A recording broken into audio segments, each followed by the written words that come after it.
Bienvenue dans les coulisses des marchés financiers, un podcast produit par l'Opco Atlas pour la MAFI. L'objectif ?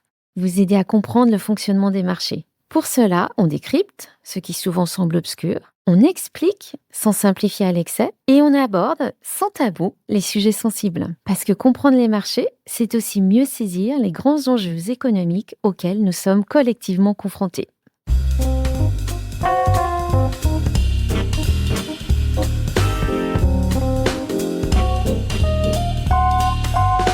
Bonjour, je suis Stéphanie Hubert, directrice générale de la MAFI, l'Association française des marchés financiers. Dans cet épisode, nous mettons le cap sur la cotation en bourse des petites et moyennes entreprises, les PME. Souvent perçue comme réservée aux grandes sociétés, la bourse est-elle vraiment inaccessible pour les PME ou au contraire une opportunité stratégique sous-estimée ? Pour en parler, j'ai le plaisir d'accueillir deux invités. Vincent Le San, vous êtes directeur général adjoint chez Portzamparc, spécialiste de la bourse et détenu à 100% par BNP Paribas. Et vous êtes un spécialiste des marchés actions et de l'accompagnement des entreprises dans leur introduction en bourse. Bonjour Stéphanie. Christophe Canal, vous êtes directeur financier de Stif et vous apporterez un regard pratique sur les enjeux et bénéfices de la cotation pour les PME. Stif est un groupe industriel français très internationalisé qui conçoit des systèmes de protection en milieu industriel. Bonjour Stéphanie. Très bien. Alors, on parle des PME aujourd'hui. Vincent, est-ce qu'on peut définir de quel type d'entreprise on parle ? Tout à fait. Alors, la PME, donc c'est la petite et moyenne entreprise. Il y a des définitions assez statistiques. On dit que c'est des sociétés qui ont un chiffre d'affaires entre 2 et 50 millions d'euros. Ce sont également des sociétés qui ont entre 10 et 250 salariés. Et puis, si on regarde les éléments bilanciels, ce sont des sociétés qui ont des tailles de bilan inférieures à 43 millions d'euros. Donc ça, c'est la définition, je dirais, quantitative de la PME. Vous avez effectivement au-dessus des entreprises de taille intermédiaire qui vont jusqu'à 1,5 milliard de chiffre d'affaires. Et puis, tout en haut de la pyramide, vous retrouvez les grandes entreprises. Alors, pour ce qui est de la bourse, qui est notre sujet aujourd'hui, les PME qui sont concernées par une cotation boursière, ce sont les PME qui sont les plus en croissance. Alors, croissance d'activité, croissance de résultats. Bien souvent, on dit qu'il faut avoir une croissance à 2 chiffres ou également un autre repère. On dit également que idéalement, il faut doubler de chiffre d'affaires en 3 à 5 ans. Alors, à la lumière de ce que vous venez d'expliquer, Vincent, sur la diversité des PME, aujourd'hui, comment se compose la cote à Paris ?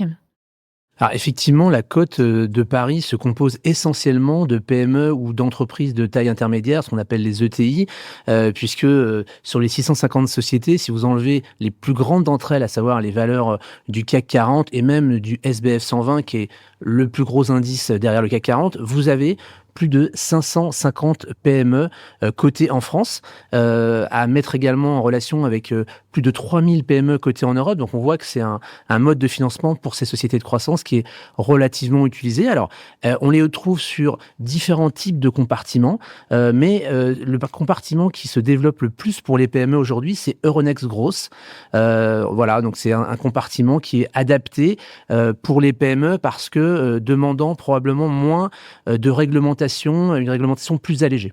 Un compartiment, c'est-à-dire C'est un compartiment, en fait, c'est une partie de la cote sur lequel les règles sont plus légères pour les PME par rapport aux grands groupes. Donc la bourse n'est pas réservée aux grandes entreprises. On parle de cotation, mais alors concrètement, qu'est-ce que ça veut dire pour une PME d'être cotée ?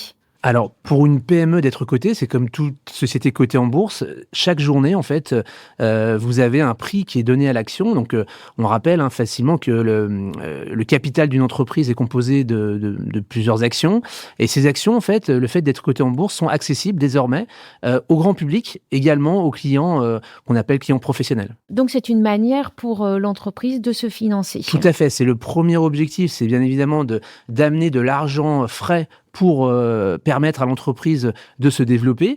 Mais il y a également un autre intérêt en fait à la cotation pour une PME.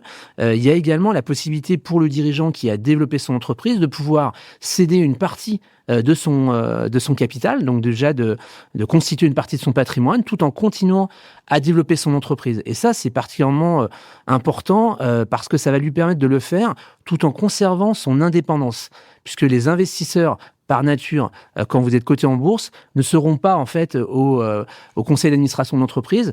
Le chef d'entreprise sera libre de sa stratégie. Et puis peut-être pour terminer sur les intérêts de la cotation pour une PME, il y a aussi la visibilité pour recruter plus facilement, la visibilité pour gagner de nouveaux clients, rassurer les fournisseurs de la solidité de l'entreprise, et puis pourquoi pas de pouvoir faire des croissances externes plus facilement. Alors Christophe, les différents intérêts que présente la bourse que Vincent vient de nous décrire, est-ce qu'ils font écho à l'histoire de Steve ? Qu'est-ce qui vous a motivé chez Steve à franchir le cap et à entrer en bourse ? C'est un enchaînement finalement assez logique, absolument, au sens où Steve, en 2023, avait, dans le cadre de son plan de développement, besoin de liquidité, avait besoin de financement. On a alors, à l'époque, réfléchi à plusieurs possibilités, parce que vous avez raison, il n'y a pas une seule façon de se financer, il y en a plusieurs. On aurait pu avoir recours à de l'emprunt bancaire, mais on se trouvait un petit peu en limite de capacité à l'époque, et on souhaitait pas prendre ce risque. On souhaitait renforcer nos fonds propres. On aurait pu faire appel à un fonds d'investissement, mais on a privilégié un financement par la bourse, qui est évidemment la première raison de notre venue en bourse. Mais dans le même temps, une fois que l'on a évoqué ce sujet du financement, et donc de pouvoir mettre du carburant dans le développement de l'entreprise, il y a les autres caractéristiques qui étaient au moins aussi importantes à nos yeux. Je pense à la notion d'indépendance et d'indépendance de gestion. La direction de l'entreprise a considéré que la bourse, c'était véritablement le moyen pour garantir, asseoir notre indépendance de jugement, d'investissement. Et ça, c'était clé à nos yeux. J'ajoute quelques éléments qui sont importants. Premièrement, la largeur du choix des investisseurs. En bourse, quelque part, on choisit qui investit, ou en tout cas, on a en face de soi un nombre très important d'investisseurs et non pas une concentration qui peut en soi présenter éventuellement un risque. Donc ça, c'était un point très important.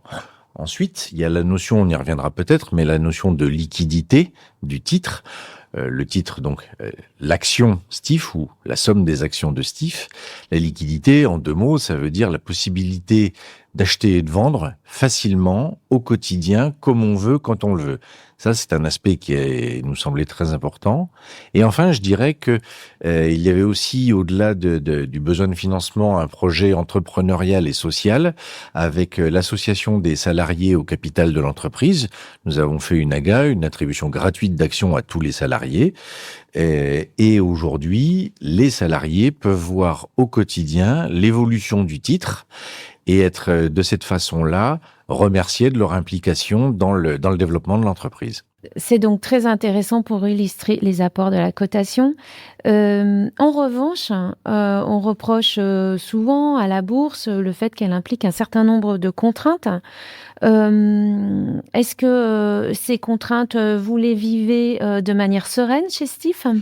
C'est un vrai sujet, évidemment. Nous agissons sur un marché avec des règles, qui sont des règles, j'allais dire, de bon sens, que l'on ne peut refuser.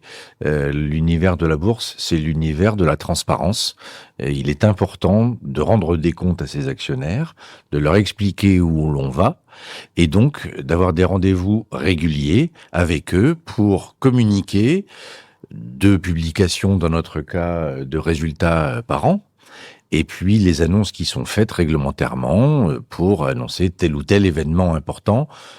C'est une contrainte au sens juridique, on ne peut pas s'y soustraire, mais ça n'est pas une contrainte dans notre quotidien au sens où, encore une fois, ce sont des choses naturelles et qu'il faut s'attendre à faire, que ce soit vis-à-vis d'investisseurs dans un cadre coté, mais ça aurait été la même chose dans un cadre privé. Et alors ces contraintes qui finalement sont plutôt d'ordre assez logique en réalité quand on veut répondre aux besoins des investisseurs, est-ce qu'elles sont plus importantes ou moins importantes selon la taille de l'entreprise cotée en bourse ? Oui, tout à fait, Stéphanie.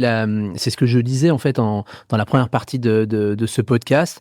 Il y a un compartiment qui est réservé en fait aux PME qui s'appelle donc Euronext Growth et qui a la particularité particularité de permettre donc aux PME d'avoir une réglementation plus légère par rapport aux grands groupes, adaptée, et ceci va être renforcé dans le cadre du Listing Act, en fait, à partir de l'année prochaine, en 2026, ce sera encore plus facile pour des sociétés, des PME. De ce côté, la documentation sera réduite par rapport à ce qu'elle est aujourd'hui. Le Listing Act, qui est une réglementation européenne, hein. Tout à fait. Donc, toutes ces contraintes, on imagine qu'elles ont un coût.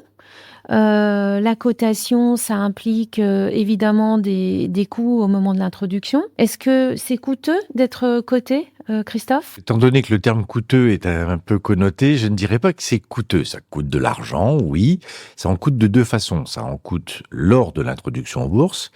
Il y a une phase préparatoire qui est importante, qui va représenter des coûts de conseil, d'avocats, de banques d'affaires, et qui globalement va être de l'ordre de 5 à 8% des sommes levées. Mais ça, c'est une fois, et une fois pour toutes. Et puis, il y a un coût récurrent chaque année, mais qui est finalement très limité, je veux pas dire négligeable, parce que ça reste de l'argent, mais on n'est pas sur des sommes extrêmement importantes. Et là, on parle de coûts, j'allais dire de récurrence, avec un petit peu de conseil, une redevance à Euronext, des choses comme ça, mais encore une fois, c'est très limité. Alors, on entend des critiques aussi sur la cotation, y compris de la part de dirigeants d'entreprises qui veulent quitter la bourse. Vincent, qu'en pensez-vous? Alors, il y a déjà un rythme naturel, en fait, de sortie de l'entreprise de la cote. Il y a depuis tout temps une vingtaine d'entreprises qui, chaque année, en fait, ne sont plus cotées. Alors, pourquoi elles sont plus cotées? Bon, déjà, vous avez les sociétés qui font faillite, comme dans le reste de l'économie. Donc, on dit qu'elles sont liquidées. Donc, de fait, il n'y a plus de cotation pour ces titres. C'est un premier élément. Vous avez également des sociétés qui se font racheter par des concurrents, donc souvent avec d'ailleurs une prime sur l'action cotée. Et puis, vous avez également des dirigeants qui souhaitent sortir de la cote parce qu'ils considèrent soit que le cours de l'action est relativement bas et que c'est une belle opportunité pour eux de racheter leur entreprise. Ça, c'est le premier argument. Ou également, ils peuvent considérer qu'ils n'ont les raisons pour lesquelles ils étaient rentrés en bourse, notamment le financement d'entreprise, des besoins pour se développer, pour faire de la croissance externe, ils n'en ont plus besoin. L'entreprise est relativement mature et donc, de fait, ils préfèrent sortir de la bourse pour réduire les coûts associés à la cotation. Alors Christophe, est-ce que vous avez l'impression que l'entreprise est bien comprise par les différents intervenants, qu'elle est correctement valorisée? Oui, c'est un double oui. Je pense que le marché boursier, les investisseurs, quels qu'ils soient, professionnels ou particuliers, ont bien compris ce que nous souhaitions faire, d'une part, et fournissent au titre STIF une valorisation qui est confortable et qui est très largement conforme à ce que l'on espérait. C'est une forme de reconnaissance de tous les jours, d'une part pour le travail que fournit STIF, et d'autre part peut-être pour la clarté de la communication financière, et en tout cas, je le prends comme tel, et ça me fait très plaisir. Donc, quand on a un projet et qu'on le communique bien, qu'il est compris par les différents investisseurs, on peut être satisfait de sa vie en bourse. Oui, pleinement. Encore une fois, Steve fait un très beau parcours. La bourse est un marché d'anticipation. On le dit régulièrement, c'est la réalité. Il est donc important de très clairement communiquer sur ses perspectives, sur ses ambitions, et de façon, j'allais dire, très résumée, d'annoncer ce que l'on va faire et de faire ce que l'on a annoncé. À partir du moment-là, c'est un mode d'emploi assez simple que tout le monde peut saisir. De façon très simple, là aussi, on a essayé de bien le respecter jusqu'à présent. Steve n'a sans doute pas encore fait face à des soubresauts de marché très importants depuis 2023. Mais Vincent, on reproche parfois au marché leur volatilité et leur court-termisme. Est-ce que les PME sont suffisamment outillées pour faire face à ces risques ? Le financement par la bourse, en fait, implique une exposition, une caractère public de la cotation, et également a comme conséquence que le titre de l'action peut bien évidemment être lié à l'évolution de l'activité économique de l'entreprise qui est concernée, mais pas que. Il y a d'autres éléments, d'autres facteurs qui rentrent en jeu, comme la conjoncture économique mondiale, comme l'évolution des taux, comme un stress géopolitique, et tous ces éléments-là, en fait, effectivement, peuvent influencer le cours de l'action. Alors, les risques, en fait, en tant que tel, pour une PME, de voir son titre évoluer, c'est une question d'image, en fait, vis-à-vis de ses tiers, plus qu'un risque financier ou économique, puisque je rappellerai que, à la différence de la dette où vous devez rembourser de l'argent, le capital, quand il est émis, n'a pas à être remboursé. Donc, l'évolution du cours en tant que tel n'a pas d'autre impact que celui de l'image. Vincent, sur les 5 dernières années, les marchés des PME ont montré des performances en deçà de celles des grandes entreprises du CAC 40. Comment l'expliquer ? Alors effectivement, les dernières années ont été plus difficiles pour cette partie de la cote, de la cotation, alors que structurellement, ce sont des sociétés qui ont tendance à mieux performer que les grands groupes. Ça a été vrai notamment si on regarde la dernière décennie. Et pourquoi ? Parce qu'en fait, c'est des sociétés qui génèrent plus de croissance de leur activité, on crée plus de valeur. Mais c'est vrai que sur ces dernières années, ça a été l'effet inverse. Alors, notamment parce que durant ces dernières années, on a connu ce qu'on appelle une période de stress. Il y a eu différents éléments forts. On a eu bien évidemment le Covid, tout ce qui est lié également à la guerre en Ukraine, et puis également un impact sur les taux d'intérêt qui ont évolué de manière assez significative. Tous ces éléments-là, en fait, ont plutôt amené les investisseurs à privilégier l'investissement dans les grands groupes plutôt que dans les PME. C'est très clair, merci Vincent. Donc Christophe, Stif est coté en bourse depuis 2 ans maintenant. Si on fait une forme de bilan, qu'est-ce que la bourse vous a apporté ? Elle nous a apporté plusieurs choses. Évidemment, les liquidités que l'on venait y chercher, mais au-delà de ça, elle nous a apporté de la visibilité. Et quand je dis de la visibilité, c'est aussi bien vis-à-vis des marchés, des investisseurs, que de nos relations d'affaires, mais aussi que du public qui est potentiellement intéressé par venir travailler avec nous. Juste un chiffre, depuis l'introduction de Stif en bourse, les candidatures spontanées ont été multipliées par 10.